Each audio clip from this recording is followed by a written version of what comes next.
सुनामीने हादरला रशिया, किनारपट्टीवरील लोकांना सुरक्षित ठिकाणी हलविले. रशियापासून तर जपानपर्यंत सतर्कतेचा इशारा. रशियाच्या कामचाटका द्वीपकल्पाच्या किनारपट्टीवर बुधवारी 8.8 रिश्टर स्केल तीव्रतेचा शक्तिशाली भूकंप झाला. या भूकंपानंतर मोठ्या प्रमाणात सुनामी आली असून किनारपट्टीवरील लोकांना सुरक्षित ठिकाणी हलविण्यात येत आहे. दरम्यान सुनामीचे व्हिडिओ सध्या सोशल मीडियावर मोठ्या प्रमाणात व्हायरल होत असून त्यामध्ये समुद्र किनाऱ्यालगतच्या अनेक इमारती पाण्यात बुडालेल्या दिसत आहेत. दरम्यान सुनामीच्या इशाऱ्यानंतर रशियाच्या पूर्वेकडील प्रांताच्या गव्हर्नरांनी नागरिकांना किनाऱ्यापासून दूर राहा असे आवाहन केले होते. सुनामी पूर्वीचा हा भूकंप अंदाजे 19 किलोमीटर खोलवर झाला होता आणि पेट्रोपाव्लोव्ह कामचाट्का शहराच्या ईशान्येकडील सुमारे 125 किलोमीटर अंतरावर त्याचे केंद्र होते.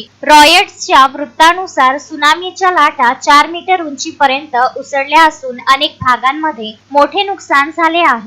भूकंपानंतर ज्या भागांना याचा फटका बसला आहे त्या भागातील व्हिडिओ सोशल मीडियावर व्हायरल होत आहेत, ज्यात इमारतींमध्ये जोरदार हादरे बसल्याचे दिसून येत आहे. एका व्हिडिओमध्ये भूकंपाचा धक्का बसला तेव्हा एका निवासी अपार्टमेंट मधील फर्निचर जोरदार हादरताना दिसत आहे. रशियातील या सुनामीनंतर जपान, हवाई आणि पॅसिफिकच्या इतर भागांसाठी सुनामीचा इशारा देखील देण्यात आला आहे. जपानच्या हवामान संस्थेने इशारा दिला आहे की 0.100 GMTच्या सुमारास 3 मीटर उंचीच्या लाटा किनारी शहरांना धडकू शकतात. अमेरिकेच्या सुनामी इशारा प्रणालीने रशिया आणि जपानच्या काही किनाऱ्यांवर पुढील 3 तासात धोकादायक सुनामी लाटा येण्याचा इशारा देखील जारी केला. अमेरिकेच्या गुआम बेट प्रदेश आणि मायक्रोनेशियाच्या इतर बेटांवर देखील सुनामी वॉच लागू करण्यात आला आहे.